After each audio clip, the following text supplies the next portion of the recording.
ত্রিপুরার পাহাড়ে জঙ্গলে কখনো কখনো বনরুই নামে একটি প্রাণীর দেখা পাওয়া যায়। ছোটখাটো গড়নের এই প্রাণীটি নিরীহ হিসেবেই পরিচিত। দাঁতহীন ছোট্ট মুখ, সারা গায়ে রুই মাছের পাতির মতো বড় বড় গোল আঁশ আছে বলেই হয়তো এর নাম বনরুই। ধারালো আঁশের এই প্রাণী বাইরের আক্রমণ থেকে নিজেকে বাঁচাতে মুহূর্তে শরীরটিকে চাকার মতো গুটিয়ে গড়িয়ে যেতে পারে। অন্ধকার পাহাড়ি রাস্তার বাঁকে হেডলাইটের আলোয় হঠাৎই বনরুই চোখে পড়ে গেলে সদ্য ডিম ফুটে বেরোনো প্রাগৈতিহাসিক ডাইনোসরের বাচ্চা বলে মনে হতে পারে।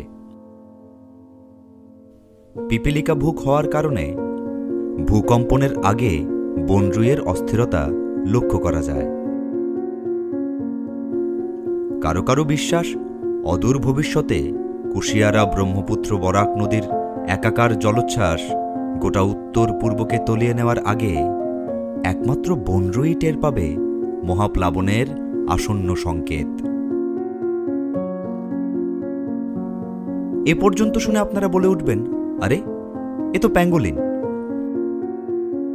ঠিকই ধরেছেন, প্যাঙ্গোলিনই বনরুই।